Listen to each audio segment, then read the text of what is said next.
अस्सलाम वालेकुम, आप देख रहे हैं हो क्या रहा है। मैं हूं Faisal Abbasi, group editor 92 news. Irshad Ahmad Arif सब साथ हैं। शुक्रिया इरशाद साहब आपका।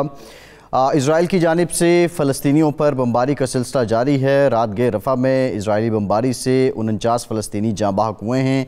मजमूई तौर पर जो शहादतें हैं वो 2800 से तजावुज़ कर चुकी हैं। और अब जो मामलात हैं, ईरान की जानिब से भी चंद घंटे में अगर इजरायली कार्रवाई नहीं रोकी गई तो ये धमकी दी गई है कि ईरान भी इजराइल के ख़िलाफ़ कार्रवाई कर सकता है। दूसरी जानिब हमने ये भी देखा कि बेचैनी जो इजरायली सफ़े हैं, उनके इत्तेहादी हैं, उनमें पाई जाती है। और सऊदी अरब की जानिब से जो मोहम्मद बिन सलमान ने एंटोनी ब्लिंकन को इंतज़ार करवाया और जो पैगाम दिया, उसके बाद ये बात तो क्लियर हो चुकी है कि सऊदी अरब समेत दीगर इस्लामी ममालिक जो बर्बरियत इजराइल फ़लस्तीन में कर रहा है उसको किसी सूरत कबूल करने को तैयार नहीं है। और अब इजराइल के लिए भी ये मुश्किल है कि अगर इस पर रद्द-ए-अमल आता है, इसमें ईरान भी कूद पड़ता है, लिबनान भी आ जाता है, तो वो किस किस से लड़ेंगे। दूसरी जानिब हमने ये भी देखा है कि इन सारे हालात के बावजूद जो इज़राइल के अंदर हालात हैं, इंसानी ज़िंदगियां हैं, उससे मुतालिक जो ख़बरें आ रही हैं वो ख़ासी परेशान कुन हैं। अब जो रिपोर्ट हो रहा है उसके मुताबिक गज़ा की दुकानों में सिर्फ 4-5 दिन के लिए खाने पीने का सामान बका है। बड़े पैमाने पे नकल मकानी हो रही है, अस्पतालों में अद्वियात की किल्लत है। और ऐसे में जो इंसानी हुकूक के वाच डॉग्स हैं, जो इंसानी हुकूक का प्रचार करते हैं, उनकी पुरस्रार खामोशी मातम करने के मुतरादिफ है। पाकिस्तान की जानिब से पाकिस्तान के वज़ीर आज़म ने पहले कहा था कि हम जो इजराइलियों का ये देरीना मुतालबा है, फ़लस्तीनियों का जो देरीना मुतालबा है कि इजराइलियों के कब्ज़े से उनकी ज़मीन छुड़वाई जाए, उसमें उनके हामी हैं। पाकिस्तान फ़लस्तीन के मामले पे अपना जो नज़रियाती एहसास है उसने एक बार फिर उसका इजहार किया है। आज कोर कमांडर्स कॉन्फ्रेंस हुई है। कोर कमांडर्स कॉन्फ्रेंस में भी इस बात के आदा किया गया है, ये अज़म दोहराया गया है कि जो पाकिस्तानी हैं वो फ़लस्तीनी अवाम के इस हक़ की सफारती, सियासी और अखलाकी हिमायत जारी रखेंगे। कोर कमांडर्स कॉन्फ्रेंस में यह भी कहा गया है कि हम मसला फ़लस्तीन के पायदार हल, उनकी सरजमीन और मुसलमानों के मुक़द्दस मकामात पर गैर कानूनी के ख़ात्मे के लिए अपने भाइयों के उसूली मौक़िफ़ के साथ खड़े रहेंगे। और कॉन्फ्रेंस में यह भी कहा गया है कि इजराइल की जानिब से जो ताकत का इस्तेमाल किया गया है, मासूम शहरियों के जानी नुकसान पर तशवीश का इजहार किया गया है। पाकिस्तान ने अपनी पोजीशन पहले भी क्लियर की थी, अब मज़ीद की है। इस पर कुछ डिटेल बात करेंगे, लेकिन प्रोग्राम का आगाज़ हम करेंगे जो पाकिस्तान के अंदर सियासी चहमगोइयाँ हैं। इलेक्शन कमीशन ने यह कहा है, ज़राए से रिपोर्ट हुआ है 30 नवंबर तक इलेक्शन शेड्यूल आ जाएगा। मियाँ नवाज शरीफ साहब की आमद है।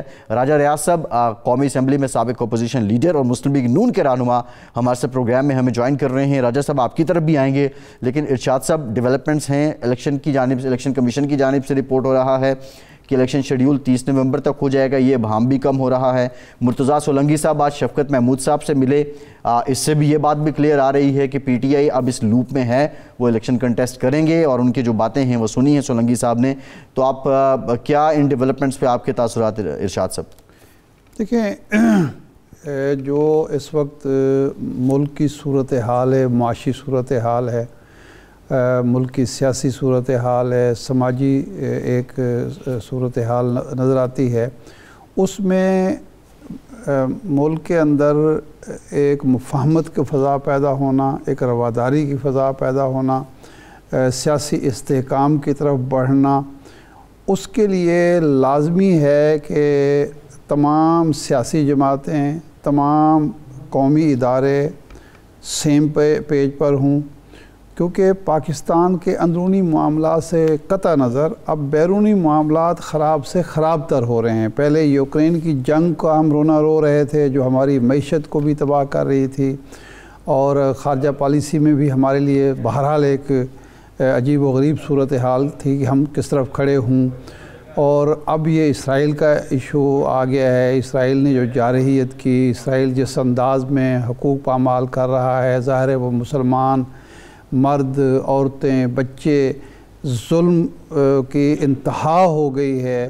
तो ऐसी सूरत में ज़ाहिर बात है मुसलमान एक आलम इस्लाम का लीडिंग रोल है पाकिस्तान का, और उस सूरत में हम ज़ाहिर बात है कि इस सारी सूरत हाल से बैक वक्त नबरदाज़ नहीं हो सकते कि अंदरूनी सतह पर भी हम मसाइल का शिकार हों, बैरूनी मसाइल भी दरपेश हों। और हम आराम से बैठ सकें। तो जो डेवलपमेंट आज की है इलेक्शन कमीशन के हवाले से और शफकत महमूद साहब की जो मुलाकात है सोलंकी साहब से, सोलंकी साहब उनके घर गए हैं, और एक मुलाकात पीटीआई के 2 रहनुमाओं की, अगरचे वो उस लेवल के नहीं हैं लेकिन वो सदर आरिफ अलवी साहब से भी हुई है। तो मेरा ख़्याल है कि अब ज़रूरत इस बात की है कि जिस तरह कल मौलाना फजल रहमान साहब ने कहा कि अगर गुंजाइश पैदा हो रही है तो सब के लिए गुंजाइश पैदा करें, हालात को उस सतह पर ले जाएं कि मुल्क के अंदर एक फ़िक्री हमआहंगी हो, सियासी हमआहंगी हो, और हम ख़ारजा महाज पर और दाखिला महाज पर उन तमाम चैलेंजेस से नबर्द आज़मा हो सकें जो हमें इस वक्त दरपेश हैं और मुस्तक़बिल में मज़ीद दरपेश होंगे जी। तो इसलिए ये बहुत खुशाइंद पेशरफ्त है और इसका खैर मकदम होना चाहिए। और साथ ही साथ इस फ़लस्तीन के इशू पर हमें मज़ीद खुल कर आगे जाना चाहिए। 2 काम तो बहुत अच्छे हो चुके हैं ना।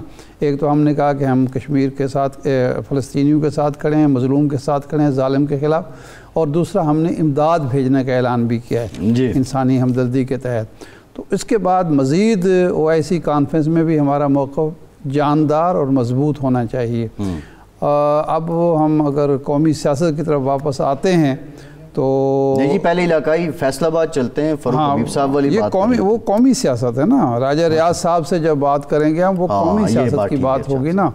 तो राजा साहब, एक तो आपके साथियों ने, असदुर्रहमान साहब ने जन्नत का टिकट बांध दिया है कि जो मियाँ साहब के जलसे में जाएगा वो जन्नत का हकदार होगा। तो क्या फैसलाबाद से भी लोग जन्नत के हकदार बनने के लिए बड़ी तादाद में जमा होंगे? इस पर इज़हार ख्याल कीजिए, फिर आगे बढ़ते हैं।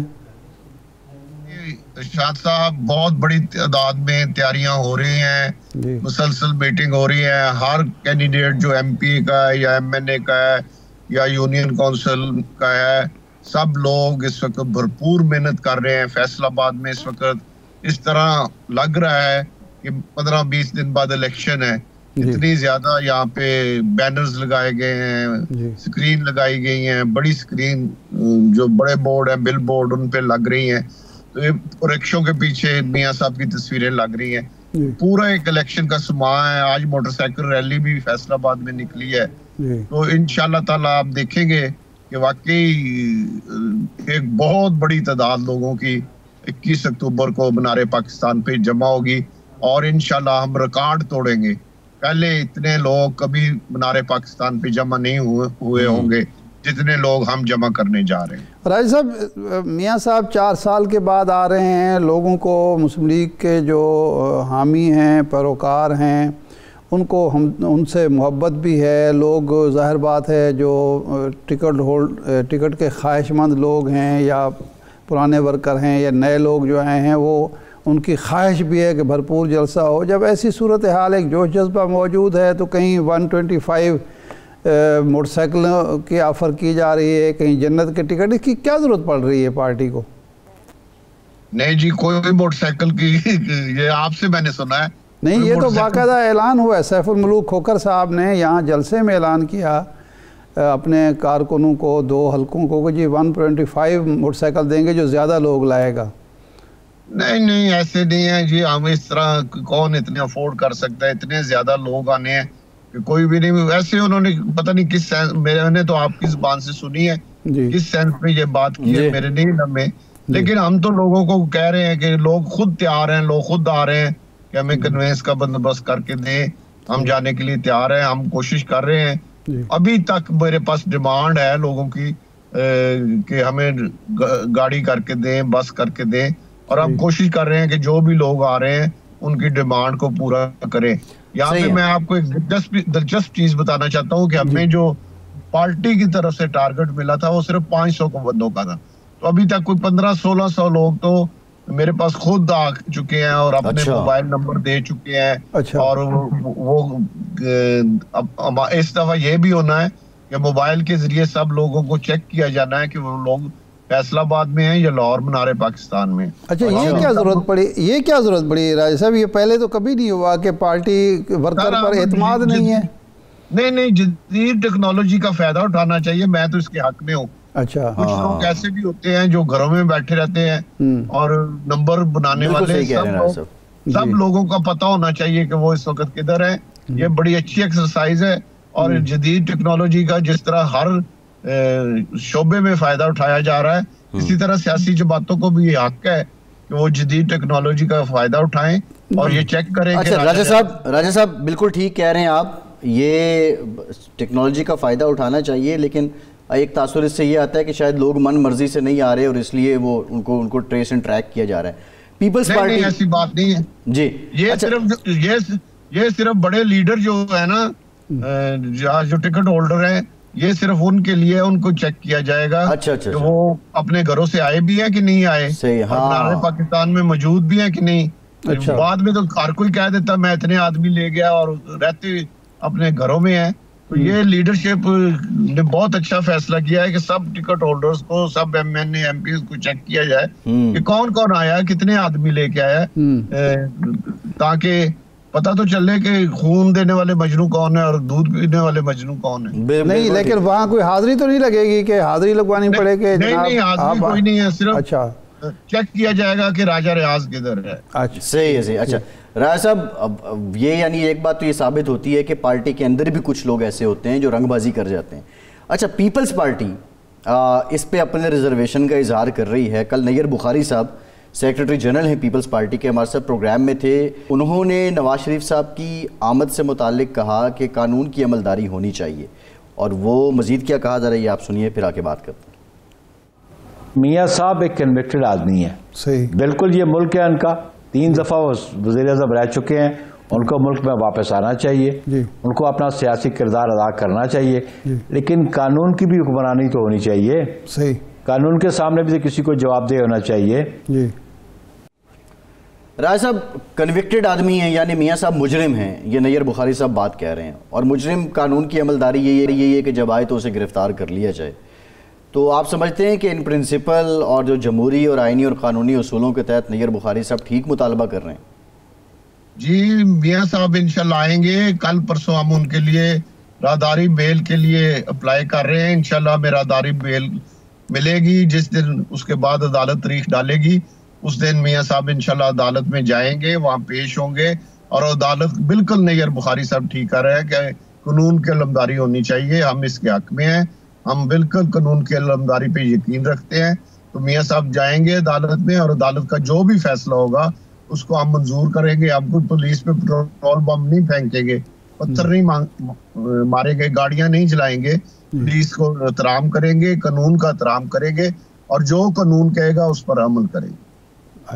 अच्छा, अगर बिलफर्ज एक मफरूज़े की बात हो रही है, जो कि इस वक्त तो ये दोनों बहस तो चल रही है, कानूनी हलकों में भी, सियासी हलकों में भी, मियाँ साहब गिरफ़्तार हो जाते हैं, वो मीनार पाकिस्तान नहीं पहुँच पाते, तो फिर वो जो सामीन होंगे उनका रद्द-ए-अमल क्या होगा, लीडरशिप का रद्द-ए-अमल क्या होगा? कोई रद्द-ए-अमल नहीं होगा। अब यहाँ शहबाज शरीफ साहब हैं, मरियम बीबी हैं, हमजा साहब हैं, कोई और तकरीर कर लेगा, मियाँ साहब बाद में तकरीर कर लेंगे, हम कोई इश्तिहाल नहीं होगा, अच्छे तरीके से तकरीर सुनेंगे। ये मैं क्योंकि आपने एक मफरूजा है, जाहिर है जवाब देना जरूरी है। कोई इश्तिहाल नहीं होगा, पुरअमन रह के हम, मियाँ शहबाज शरीफ साहब हमारे लीडर हैं, मरियम बीबी हमारी लीडर हैं, वो तकरीर कर लेंगे। ये आपके मफरूजे की बात कर रहा हूँ। इंशाअल्लाह मियाँ शहबाज शरीफ जरूर आएंगे, कल परसों ने बेल मिल जाएगी और ये बहस इंशाल्लाह खत्म हो जाएगी। जी बिल्कुल। अच्छा, आप जहांगीर तरीन साहब के साथ थे, आपने कहा था कि हम इकट्ठे फैसला करेंगे, उन्होंने पार्टी बना ली, आपने फैसला उनके साथ मिलकर नहीं किया, आपने अपना फैसला किया, मुस्लिम लीग नून में चले गए। फ़ारूक हबीब साहब आपके फैसलाबाद से हैं, तो अब फैसलाबाद में आप और फ़ारूक हबीब मुतहारिब होंगे, मुखालिफ होंगे, और फ़ारूक हबीब का वहाँ सियासी कदकाठ क्या होगा? तहरीक इस्तेकाम पाकिस्तान जो है वो है इस काबिल के मुकाबला कर सके मुस्लिम लीग नून का? जी, फ़ारूक हबीब साहब, इरशाद साहब आबद शेर अली के मुकाबले में इलेक्शन लड़े थे जी। वैसे तो काउंसलर भी नहीं बन सकते, लेकिन इमरान खान की टिकट पे ये मुंतखब हुए थे। उसके बाद ये हल्के में गए ही नहीं, और इनकी ऐसी दास्तानें हैं जो मुझे ज़िक्र नहीं देता कि मैं अपने मुंह से बोलूं, आप किसी और से पूछ लीजिएगा इनका करप्शन का स्टैंडर्ड क्या था। अच्छा, उसके बाद इन्होंने जो जो अल्फाज कहे थे, हमने तो इमरान खान जब पूरे नहीं राजा साहब क्या स्कैंडल था करप्शन का? सर जी मेहरबानी करें, मुझे नहीं, आप किसी और से पूछिएगा कि स्टैंडर्ड क्या था, स्टैंडर्ड क्या था, रेट।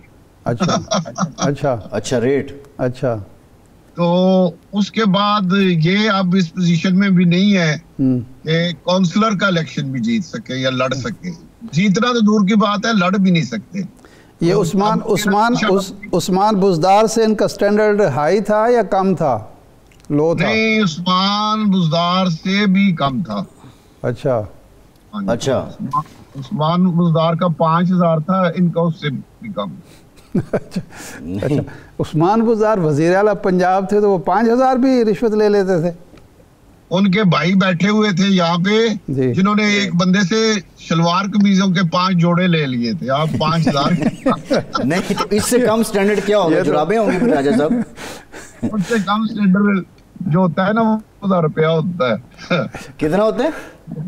2000 रुपया। नहीं, फरूख हबीब क्या 2-2 हज़ार रुपया भी लेते रहे रिश्वत में? मैं नहीं कह रहा, किसी और से पूछिए। अच्छा, नहीं, हमने तो आप रहे हैं ये नहीं, हमने तो उस्मान बुज़दार का ये सुना था कि जी वो जनाब राडो की घड़ियां लेते हैं, उनको बड़ा शौक है। आप ये शलवार कमीज की बात कर रहे हैं? उनके भाई एक आए फैसलाबाद। अच्छा, उनके कजन थे मेरा ख्याल। अच्छा, एक सिफारिश करने। अच्छा, जो सिफारिश के लिए लेके आए थे, उन्होंने उनको 5 जोड़े कपड़े, क्योंकि फैसलाबाद में कपड़े का शहर है, अच्छा, तो यहाँ से उन्हें 5 जोड़े कपड़े दिए और वो बड़े खुश होके चले गए। नहीं, वो तो तोहफा हो गया राजा साहब। अब आप जो कह रहे हैं इससे भी लो स्टैंडर्ड है, फिर जुराबें ही बचती हैं फिर आप जो फरूख साहब पे इल्जाम लगा रहे हैं। आप किसी और से पूछिए। अच्छा राजा साहब, ऑन अ सीरियस नोट, अब क्योंकि IPP से मुताल्लिक आपके जितने भी इससे पहले तासुरात रहे वो बड़े पॉजिटिव थे, लेकिन फ़रूख हबीब जैसे लोगों का इस्तेकाम पाकिस्तान पार्टी में आना, ऑल्दो वो पॉलिटिकल वर्कर तो हैं, अब वोट बैंक तो आप ज़्यादा बेहतर बता सकते हैं, इससे पार्टी में क्या जान नहीं आ रही? और बड़े तगड़े जो तर्जुमान PTI के थे, फिरदौस आशिक अवान, फयाजुल हसन चौहान, फवाद चौधरी, फ़रूख हबीब, वो अब आ गए हैं। अब तो उनकी तर्जुमानी मेरे ख्याल बाहर होगी, मजबूत होगी। देखिए जी भाई, बात यह है कि जहांगीर तरीन साहब मेरे बड़े भाई हैं, अलीम खान साहब काबिल तराम है। जहाँ तक हमारा तराम का रिश्ता, हम तो इमरान खान को भी ये कहते थे कि सबको साथ लेके चले, हमआहंगी होनी चाहिए, तराम का रिश्ता कायम होना चाहिए, बड़े छोटे का लिहाज होना चाहिए, किसी को गाली नहीं देनी चाहिए, हर किसी के साथ दोस्ती वाला माहौल हो। हर हम इकट्ठे होके, तमाम सियासी जमातें इकट्ठे होके, पाकिस्तान इस वक्त कोई आसान हालत में नहीं है, मुश्किल हालत में, दाखिली तौर पे, खारजी तौर पे, माशी तौर पे। तो इसमें आइंदा भी मैं तो यही रिक्वेस्ट करूंगा अपनी लीडरशिप से भी और बाकी लीडरशिप से भी कि इलेक्शन जरूर लड़ें, लेकिन इतना तलखी का माहौल पैदा ना करें जो इमरान खान ने लोगों को सिखा दिया है या पैदा कर दिया है। हमें इसको खत्म करना है। एक अच्छे माहौल में, एक एहतराम के रिश्ते के साथ सब लोग इलेक्शन लड़े, किसी के खिलाफ गाली गलोच ना हो, एहतराम का रिश्ता हो, सब भाइयों की तरह इलेक्शन में जाएं, जिसको अवाम वोट दें वो मुंतखब हो। इंशाल्लाह मुस्लिम लीग नून को बड़ी वाज़ेह अक्सरियत हासिल होगी और मियां नवाज शरीफ वज़ीर आज़म बनेंगे। इसके बावजूद मियां नवाज शरीफ साहब को भी मैं रिक्वेस्ट करूंगा इंशाल्लाह ताला कि वो सबको साथ मिला के, कोई हमने वो वाला माहौल खत्म करना है जो इमरान ने पैदा कर दिया था कि पकड़ लो, फांसी दे दो, पंखा उतार लो, एयर कंडीशन उतार लो, किसी के साथ ज्यादती नहीं होनी चाहिए। जिस तरह राना सनाउल्लाह साहब के खिलाफ झूठे मुकदमे बनाए गए और बहुत से, मियां नवाज शरीफ साहब को एक साजिश के जरिए नाअहल किया गया, जहांगीर तरीन साहब को एक साजिश के जरिए नाअहल किया गया। ये तमाम हरबे मियां नवाज शरीफ साहब इंशाल्लाह खत्म करेंगे और पाकिस्तान की और पाकिस्तान के अवाम की खिदमत की तरफ हमने तवज्जो दी। नहीं, लेकिन जहांगीर तरीन साहब जो नाअहल हुए थे वो तो इलेक्शन से 18 के इलेक्शन से या इनकी हुकूमत आने से बहुत पहले हो गए थे।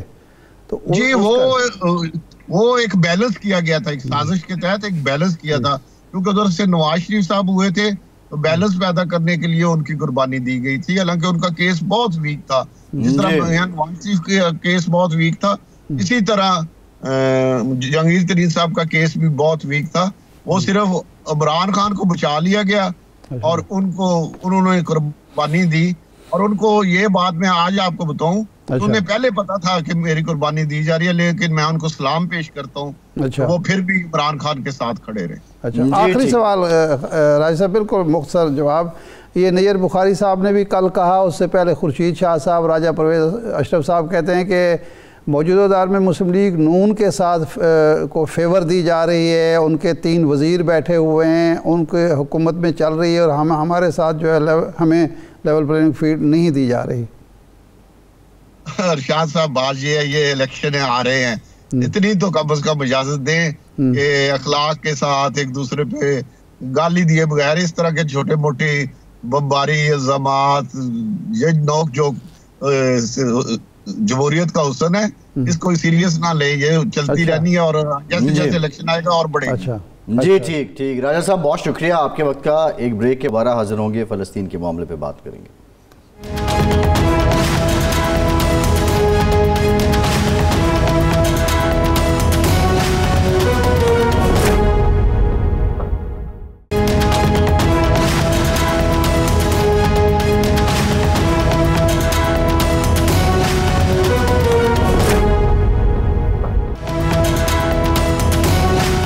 ब्रेक के बाद एक बार फिर से आपका खैर मकदम करते हैं। हमें ज्वाइन किया है अब्दुर्रहमान मथर साहब ने, अरब जर्नलिस्ट हैं, मशरक़ वस्ता के जो उमूर हैं उन पर बड़ी गहरी नज़र रखे हुए हैं।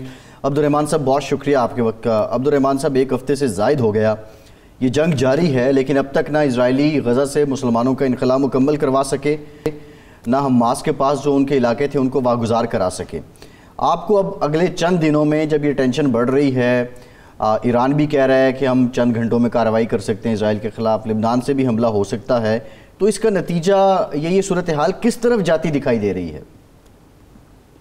ये मैं बोलने वाला था। मतलब ये पिछले 75 साल से सिचुएशन ऑलरेडी खराब है फ़लस्तीन में। जब ब्रिटिश राज ने इसराइल को कायम किया गया, उन्होंने यहूदियों को इकट्ठा किया हर जगह से और उन्होंने वहां पर लेके आया उसको, और वहां से 1948 में 15 मई में उन्होंने इसराइल को कायम किया। उस दिन से सिचुएशन खराब है। उन्होंने हमारा जमीन को कब्जा करना शुरू किया और उस लेवल तक पहुंचा।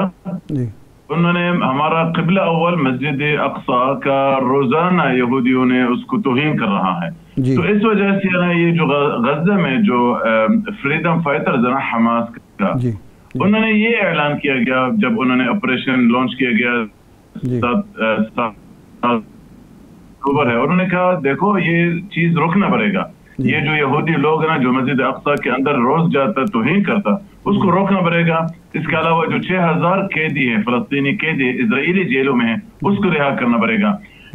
उन्होंने मतलब मकासद तो रखा है इस ऑपरेशन का, लेकिन इसके रिएक्शन जो अभी आया ना इजराइल की तरफ से है, और अमेरिका आया, ब्रिटेन आया, उन्होंने बहरी जहाज भी भेजा और उन्होंने ड्रोन्स भी भेजा, और उन्होंने अभी बल्कि अमेरिका भी ऐलान किया हमने 2000 मुसल्लह अफवाज भी भेज रहा है।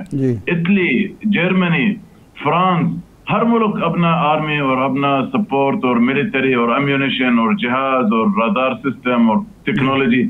तो इसका क्या मतलब है? इसका मतलब ये है ये सारा मशरिक़ वस्ता का नक्शा बदलने वाला है, क्योंकि उन्होंने मेरा ख्याल इसी तरह मतलब सिर्फ हमास को एलिमिनेट करने वाली बात हो रहा है, लेकिन सिर्फ यहाँ तक उन्होंने नहीं रोकना, उन्होंने सारा मशरिक़ वस्ता का नक्शा बदल करेंगे। अच्छा मदर साहब, ये एक आलम इस्लाम की और आलम अरब की कमज़ोरी तो है ही है, लेकिन ख़ुद फ़लस्तीनी क़यादत ने मरहूम यासिर अरफ़ात ने जब ये 2 स्टेट प्लान को कबूल किया और उसके बाद मामलात कुछ बेहतर भी हुए, लेकिन ख़राब ये हुए कि इसराइल ने पहले दिन से मनमानी जारी रखी और फ़लस्तीनी तकसीम हो गए। और जो इसराइल है वो सिर्फ मुत्तहद नहीं है, बल्कि उसके साथ जो मगरब है, यूरोप है, अमेरिका है, वो भी मुत्तहद हैं। तो इसका क्या हल है? ये अरबों को, मुसलमानों को, फ़लस्तीनियों को अपने इत्तेहाद के लिए तो किसी और की तरफ देखने की ज़रूरत नहीं है। तो उन्होंने तो ऑलरेडी अरब लीग को कायम किया गया, OIC को कायम किया गया, लेकिन उसका कोई नतीजा नहीं निकला, उसका कोई फायदा नहीं निकला। बल्कि मैं आपको एक चीज और भी बताना चाहता है, उन्होंने ये इजराइल और मिस्र के साथ पीस एग्रीमेंट 1981 में इसके क्या नतीजे हैं? इजराइल अमन नहीं चाहता है, पीस नहीं चाहता है, स्टेबिलिटी नहीं चाहता है। इस वजह से है ये जो अरब दुनिया में जो नॉर्मलाइजेशन के बारे में बात कर रहा और किसी भी काम कर रहा, अब्राहम अकॉर्ड साइन किया गया, उसको समझ नहीं आ रहा इजराइल वाला जो हुकूमत वो अमन नहीं चाहता है।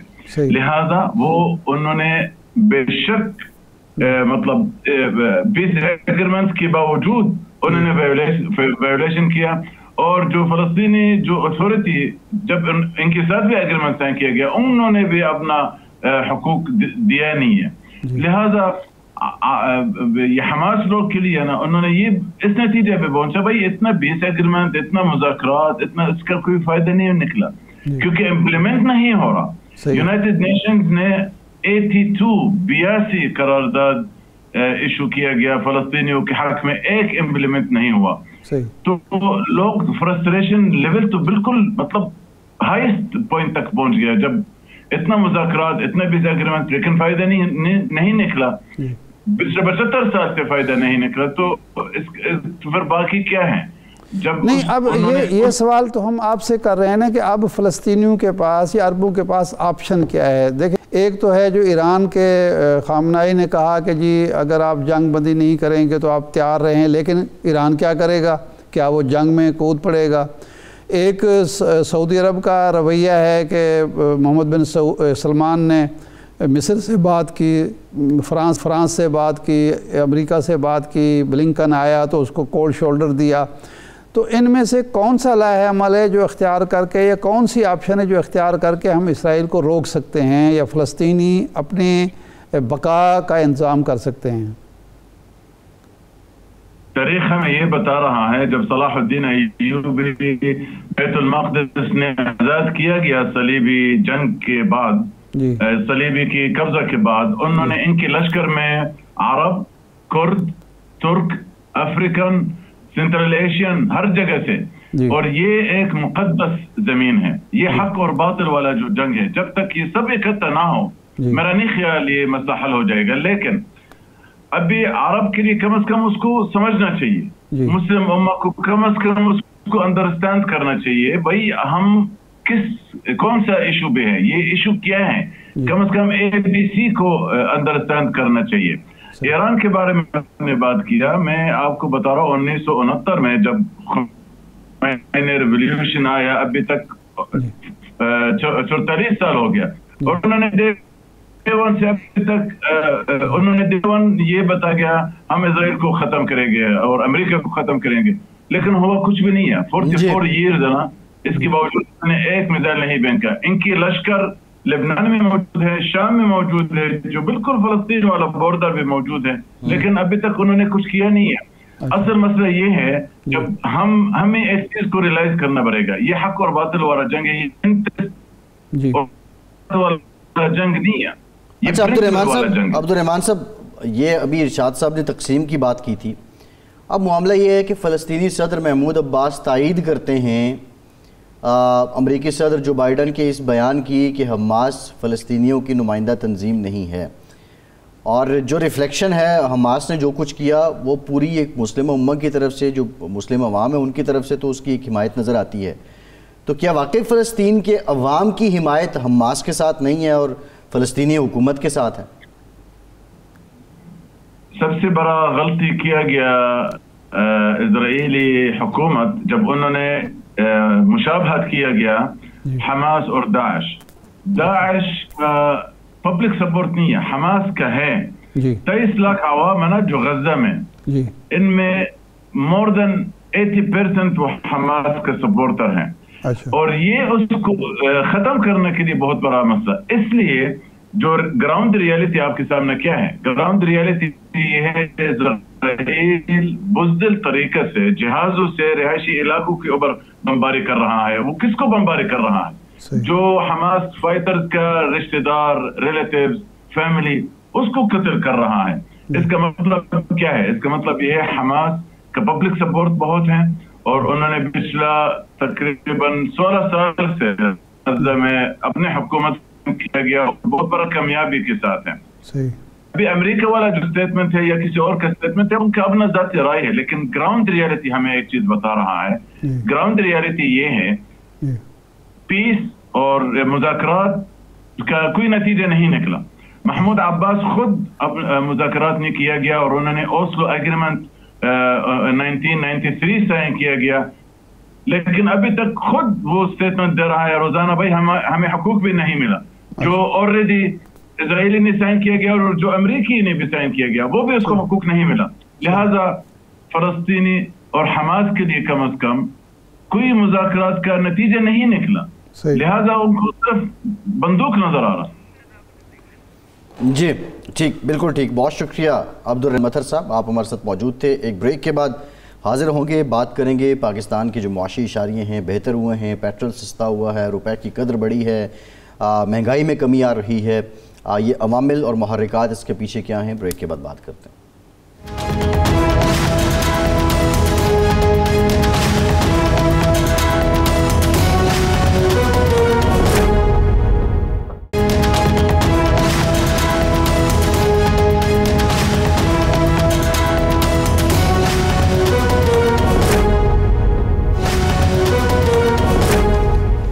ब्रेक के बाद एक बार फिर से आपको खुशामदीद कहेंगे। इरशाद साहब, हमने गुज़श्ता रोज़ भी बात की थी कि एक बहुत हिस्टोरिक मूवमेंट इसलिए कि 40 रुपये एकदम फ़ी लीटर कीमत पेट्रोल की कम होना शायद इससे पहले हमने विटनेस नहीं किया। बढ़ती तो देखी, कम होती नहीं देखी है, और इसकी बुनियादी रीज़न क्या है, लेकिन बहुत से सवालात और भी हैं। पाकिस्तान अपनी डोमेस्टिक प्रोटेक्शन को कैसे बढ़ा सकता है, हम इंपोर्ट पे कैसे कम इन्हिसार कर सकते हैं, इन्हीं मामलात पे ज़रा इस सेगमेंट में बात कर लेते हैं। मोहम्मद आरिफ साहब जो एनर्जी एक्सपर्ट हैं और इकोनॉमी पे एनालिस्ट भी हैं, हमारे साथ मौजूद हैं। आरिफ साहब, बहुत शुक्रिया आपके वक्त का। आरिफ साहब, हम ये देख रहे हैं कि जो पेट्रोलियम मसनूआत की कीमत है वो कम हुई है, और ये with subject to international market है, with subject to dollar rupee parity भी है। तो कब तक ये सिलसिला जारी रहेगा और अगले 2-3 माह में ये कीमतें मज़ीद कम होंगी या ये बढ़ेंगी? बहुत शुक्रिया फैसल साहब। ये बहुत खुश आइंद बात है कि हमारी हुकूमत ने पेट्रोल में 40 रुपये की कमी और इसी तरीके से डीजल में 15 रुपये पर लीटर कमी। ये बिल्कुल आपने सही फरमाया कि इसकी वजह मेनली तो 2 हैं, लेकिन उसके अलावा भी कुछ वजूहत हैं। मेनली वजह यही है कि इंटरनेशनल मार्केट में जो क्रूड की प्राइस थी उसका एवरेज पिछले 15 दिन में थोड़ा सा कम हुआ। फिर दूसरा चीज़ ये कि हमारे यहाँ जो स्टेबिलिटी आई ना, हमारा लोकल करेंसी की एक्सचेंज रेट के अंदर जो स्टेबिलिटी आई, उसने भी बड़ा मेजर इम्पैक्ट और मेजर रोल प्ले किया है इसकी प्राइस को कम करने में। अच्छा, जहाँ पे इसके अलावा जो है, असल में इसके अलावा ये अभी करंट गवर्नमेंट ने छोटे छोटे हर कास्ट कंपोनेंट पे काम हो रहा है, और जितने भी इकोनॉमिक इंडिकेटर्स हैं वो इम्प्रूवमेंट की तरफ जा रहे हैं। सो मेरा ये ख्याल है कि इन 2 बड़े फैक्टर्स के अलावा ये वाला जो है ना कि एनेबलिंग एनवायरनमेंट क्रिएट की जा रही है मार्केट को बेहतर करने के लिए, इसका भी कुछ अमल दखल इसके अंदर है। फ्यूचर के लिए ये कहना बड़ा मुश्किल है कि ये क्या प्राइस कम होगी या ज़्यादा होगी। अनफॉर्चुनेटली एक ज़्यादा चांस दोबारा प्राइस बढ़ने के हैं इंटरनेशनल मार्केट में। अच्छा, ये कोई इतनी अच्छी खबर नहीं है, लेकिन still we need to live in real world. उसकी वजह क्या है? उसकी वजह यह है कि आपको पता है इसराइल और पैलेस्टीन का जो कन्फ्लिक्ट है, और अगर आपको याद हो कि अर्ली 70s में भी स्विस कनाल का एक वो जो इशू खड़ा हुआ था, उसकी वजह से भी बहुत अनप्रडिक्टेबली जो इंटरनेशनल क्रूड ऑयल की प्राइस है या मार्केट है वो अफेक्ट हुई थी। तो गॉड फॉरबिड, मेरा नहीं ख्याल कि उस लेवल तक दोबारा ये क्राइसिस जा सकते हैं, लेकिन रियल ग्राउंड ये है कि ये क्राइसिस हैं और इसका कुछ न कुछ impact oil international oil market के अंदर प्राइस में हो सकता है। दूसरी तरफ बेहतरी की तरफ यह है कि हम हमारे इंटरनल जो कंट्रीब्यूटिंग फैक्टर्स हैं उसमें again coming back to our currency की स्टेबिलिटी, और दूसरा यह है कि better administration, reduction in losses, control on maladministration, ये सारी चीज़ें जो हैं, इन चीज़ों की तरफ बेहतरी की तरफ जा रही है हुकूमत, और मेरा ये ख्याल है कि सारे अदारे मिलकर इस पे काम कर रहे हैं। और इसकी वजह से अगर कोई इंटरनेशनल मार्केट में क्रूड ऑयल प्राइस में इम्पैक्ट आया भी, तो फिर भी उतना डायरेक्ट इम्पैक्ट उसका हमारी लोकल पेट्रोलियम प्राइसेस पे नहीं आने देगी ये गवर्नमेंट। ये मैं काफ़ी कॉन्फिडेंस के साथ में ये कह सकता हूँ। आरिफ साहब, ये जो इकदाम अब हुए हैं ये माजी में नहीं हुए, और डॉलर को ख़ास तौर पर रोकना और स्मगलिंग को रोकना सारा कुछ, लेकिन आम तौर पर यह समझा जाता है जो हमें साबका हुकूमत थी इत्तेहादियों की और उससे पहले जो PTI की थी, वो ये कहते थे कि हम अगर कहीं से सस्ता ऑयल इंपोर्ट करें तो उसकी वजह से हमें बहुत फ़र्क पड़ सकता है। रूस की बात होती थी।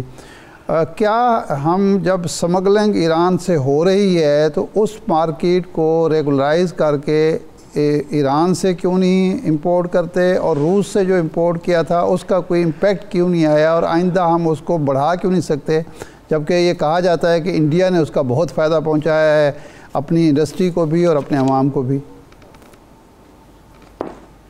आपने बहुत अगेन इरशाद साहब, आपने भी बहुत बड़ा क्वेश्चन उठाया है और बड़ा सही उठाया है और बड़ा वैलिड क्वेश्चन है।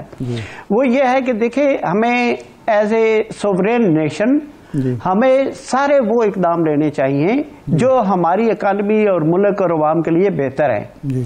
अच्छा, रशिया के साथ मैं ये समझता हूँ कि जो भी अरेंजमेंट किया, एक आदम लेके आगे कार्गो, बट मेरा ये ख्याल है कि वो इकोनॉमिकली वायबल प्रॉबेबली ट्रांजैक्शन नहीं थी, जिसकी वजह से हम सस्टेनेबल बेसिस पे रेगुलर तरीके से वो नहीं ला सके।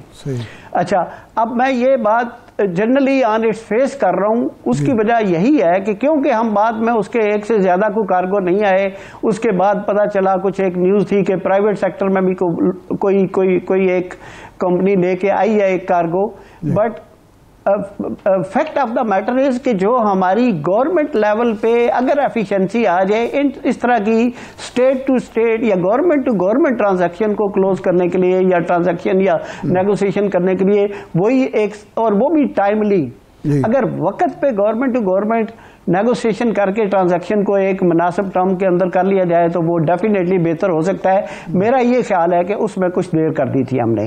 दोबारा आपने एक और जो क्वेश्चन उठाया कि जी ईरान के साथ और स्मगलिंग का आपने टच किया, मेरा जाती एज ए प्रोफेशनल व्यू ये है कि देखिए, ईरान हमारा बिल्कुल नेबरिंग कंट्री है। ईरान के साथ हम मतलब या वो इंटरनेशनल कम्युनिटी उसको अच्छा जाने या बुरा जाने, ईरान के साथ ट्रेड के बगैर हमारे कोई और सर्वाइवल का चांसेस बहुत, सर्वाइवल एक बहुत बड़ा वर्ड है, हमारे लिए इकोनॉमिक डिफिकल्टीज आ सकती हैं। ठीक है जी। उसके साथ स्मगलिंग का भी एक इशू है, वो उसके अपने जस्टिफिकेशन उसकी फेवर में भी हैं, उसके अगेंस्ट भी हैं। दूसरा इशू ये है कि देखें, ईरान के साथ काफी अरसे से हमने गैस का पाइपलाइन का मुआहदा साइन किया हुआ था, और जो आज तक जिस पे इम्प्लीमेंटेशन हम ऑब्वियसली फॉर एक्सटर्नल रीजंस हम जो है वो उसका फायदा आज तक नहीं उठा सके। हमें चाहिए अब, क्योंकि जिस लेवल पे हमारी इकानमी आ चुकी है या जिस लेवल पे हमारा जो लोग जो है पॉवर्टी लाइन के नीचे जा चुके हैं, अब हमें बड़े बोल्ड डिसीजंस लेने पड़ेंगे, और वो डिसीजंस में ये ईरान के साथ एनर्जी प्रोडक्ट्स के अंदर हमें in any case out of the way जाके हमें एनर्जी प्रोडक्ट्स के अंदर कॉन्ट्रैक्ट करने चाहिए और वो ज्यादा से ज्यादा एनर्जी लेके जाने। जब मैं एनर्जी कहता हूं उसमें जी, उसमें इलेक्ट्रिसिटी भी है, उसमें LPG है, उसमें गैस का पाइपलाइन का प्रोजेक्ट है, उसमें पेट्रोलियम प्रोडक्ट्स हैं। इसको रेगुलराइज जरूर करना चाहिए जी। अच्छा आरिफ साहब, एक दो पहलू और भी हैं। I answer your question. जी जी जी, एक दो पहलू और भी हैं। हमने ये देखा कि 6 साल के बाद जो स्टॉक मार्केट है, इंडेक्स ने 50,000 पॉइंट्स को हिट किया है, और बुनियादी वजह सबको पता है कि रुपए और डॉलर पैरिटी में एक अनसर्टेनिटी कम हुई है, डॉलर नीचे आ रहा है, रुपया ऊपर जा रहा है, यानी रुपया तगड़ा हो रहा है। अब ये पॉलिसीज और इनका कंसिस्टेंट और फिर इनका इम्प्लीमेंटेशन, क्योंकि अभी तक तो ये लीकेजेस कंट्रोल हुई हैं, एडमिनिस्ट्रेटिव है ये सारा, इसको कैसे जारी रखा जाए, कंसिस्टेंट कैसे रखा जाए, ये इसका क्या हल हो सकता है? ये भी बड़ी एक इंटरेस्टिंग आपने ये बिल्कुल हल इसका नजर आ गया। देखें, बात यह है कि कितने सालों से 2-3 साल से पिछले से हमारा जो करेंसी का exchange rate out of control हो रहा था, और वो मतलब सम हो बीच में इसहाक डार साहब भी तशरीफ लाए, उन्होंने एक आध हफ्ते के लिए कोई थोड़ा सा को 2-4 पे आई डोंट एग्जैक्टली रिमेंबर, उन्होंने थोड़ा सा कम भी किया लेकिन कम नहीं हुआ। अच्छा, कम ना होने की वजह देखें हमारी यही है कि हमारा lose control on the market, focus किसी और अगर फोकस्ड हो, इफेक्टिव एडमिनिस्ट्रेशन हो, इफेक्टिव कंट्रोल हो। अब मैं कंट्रोल की बात कर रहा हूं कि हम अब हमारा जो सिस्टम है अगर उसको अनगाइडेड छोड़ दिया जाए तो वो इतना इनफेक्टिव हो गया है कि वो कभी भी चीजों को सीधा नहीं होने देगा। सिस्टम का मतलब है जितने भी स्टेक होल्डर, जितने मार्केट प्लेयर्स हैं। अब बात यह है कि अभी ये जो फॉरेन करेंसी को कंट्रोल किया है, सीधा सीधा एवरीबॉडी नोज कि जी ये कंट्रोल कैसे हुआ है। ये कंट्रोल एक ऐसे हुआ है जी, एक इफेक्टिव मेजर्स लिए गए हैं, और वो खासकर उस मेजर लेने से पहले जो एक बहुत बड़ा ऑर्गेनाइजेशन SIFC क्रिएट की गई है, जिसमें स्पेशल इन्वेस्टमेंट फैसिलिटेशन काउंसिल जो क्रिएट की गई है, और उस काउंसिल में जो सारे मेजर स्टेक होल्डर्स हैं उनकी रिप्रेजेंटेशन है बड़ी हाईएस्ट लेवल पे। तो उस रिप्रेजेंटेशन की वजह से भी एक क्लाइमेट में चेंज आई है, लोगों में एक फियर फैक्टर खड़ा हो गया है, खासकर ब्यूरोक्रेसी के अंदर और मार्केट प्लेयर के अंदर। और फिर उनका एक जो ग्रीन सिग्नल है या उनका एक सिग्नल कि भाई मार्केट को आप इसको सीधा करें, लॉसेस को कम करें, थेफ्ट को कम करें, इलेक्ट्रिसिटी के गैस के अंदर आपने देखा होगा। सो ये इफेक्टिव एडमिनिस्ट्रेशन की बात है। सस्टेनेबल पॉलिसीज तभी चल सकती हैं कि एक कंटिन्यूस इफेक्टिव एडमिनिस्ट्रेटिव मेजर लिए जाएं, और जो भी पॉलिसी है उसको जिसको कहते हैं ट्रू सेंस में इंप्लीमेंट किया जाए। अच्छा, हमारे यहाँ पॉलिसीज का भी इश्यूज रहा है। ऑयल एंड गैस इंडस्ट्री में, खासकर एनर्जी में, हमारे यहाँ पॉलिसीज का इशू भी रहा है। आई डोंट नो कितना टाइम है, कहना ही कैरी ऑन। जी जी जी, policy you have 2 minutes, Arif साहब 2 मिनट्स। अच्छा, एनर्जी इश्यूज पे देखें, मैं तो इंसिडेंटली एंड वो ये है कि जब से ये 90 के बाद से ये पॉलिटिकल गवर्नमेंट्स आई हैं, उस वक्त के बाद से हमारे यहाँ पॉलिसीज भी खासकर आनी शुरू हुई हैं, जिसमें पहले हम CNG लेके आ गए, फिर हम IPPs लेके आ गए, फिर हम CNG की वजह से हमारे यहाँ फिर हमने क्या किया कि बहुत सी फॉरेन एक्सचेंज ड्रेन कर दी in lieu of import of equipment related to the CNG। फिर हमने क्या किया, देखा कि फौरी तौर पे कि जी गैस की शार्टेज शुरू हो गई है। फिर हमने देखा कि IPPs आ गए हैं, कैपेसिटी भी लग गई है। फिर एक इशू कि जी वो उसकी कैपेसिटी पेमेंट है, लेकिन सारी कैपेसिटी जो प्रोड्यूस हो रही है वो डिस्पैच नहीं हो रही। हमारे यहाँ वो इशू खड़ा हो गया कि जी हमारे यहाँ ट्रांसमिशन कंस्ट्रेंट्स हैं इलेक्ट्रिसिटी की। फिर बगैर जब इलेक्ट्रिसिटी की शॉर्टेज आई, फिर लोगों ने डोमेस्टिक सेक्टर ने इंपोर्ट करने शुरू दिए, अंधाधुंध इंपोर्ट करने शुरू कर दिए छोटे जनरेटर्स, जिनकी एफिशिएंसी जो है 16, 17, 20%। अब उन जनरेटर ने फर्दर शॉर्टेज कर दी गैस के सिस्टम में। उनको मतलब कि there was no regulator to stop or to say कि जी आपने डोमेस्टिक सेक्टर में या गैस पे ये जनरेटर नहीं लगाने। वो गैस पे लगे हैं और उसने फर्दर गैस की शॉर्टेज। हमने वो चीज इग्नोर की कि जो अच्छी क्वालिटी के टरबाइन थे जिनकी एफिशिएंसी 63% थी, उनको गैस देते, बिजली उनसे ज्यादा पैदा करते और वो बिजली सप्लाई करते, तो फिर शायद बिजली की लोड शेडिंग कम होती और गैस पे भी प्रेशर, जो गैस की डिमांड पे प्रेशर थोड़ा सा कम होता।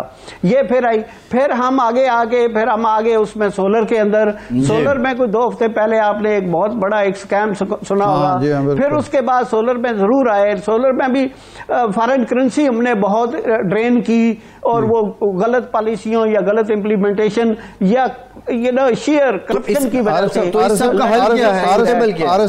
आखिरी सवाल ये है कि ये जो अब स्टॉक एक्सचेंज हमारी बेहतर हो रही है, रिजर्व हमारे बेहतर हो रहे हैं, डॉलर जो है वो अपनी कदर खो रहा है, जब तक हमारी एक्सपोर्ट नहीं बढ़ती तो अब एक्सपोर्ट बढ़ने में भी ये इक़दाम मददगार साबित हो सकते हैं कि हमारी कास्ट ऑफ प्रोडक्शन कम होगी और उसकी वजह से हमारी एक्सपोर्ट बढ़ेगी।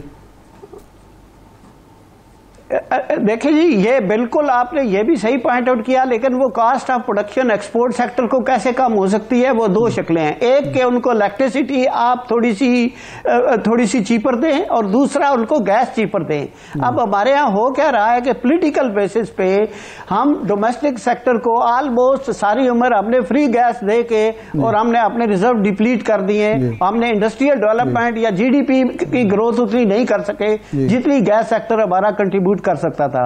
अभी भी हमें बहुत ही irrespective of the political motives जो भी होता है, असल में चीज ये है कि अगर इंडस्ट्री को प्रमोट करें, एक्सपोर्ट पे फोकस करें, फैसिलिटेट करें, और ये कास्ट ऑफ डूइंग बिजनेस या कास्ट ऑफ एनर्जी या कास्ट ऑफ प्रोडक्शन, इस पे अगर आप फैसिलिटेट करें और government out of the way जाके फैसिलिटेट करें, I am sure there is no reason why we can not increase our exports. नहीं आरिफ साहब, जब हम ब्यूरोक्रेट से बात करते हैं वो कहते हैं जी इंडस्ट्री ने हमेशा रिबेट भी मांगा है, हमेशा फैसिलिटेशन जो मांगी है, हमेशा कहा है कि जी टैक्स रेट कम होना चाहिए, सारा कुछ, लेकिन पैसा जब वो एक्सपोर्ट करते हैं तो पैसा बाहर जमा कर लेते हैं, टैक्स वो पूरा देते नहीं है। तो इसका भी कोई हल होना चाहिए।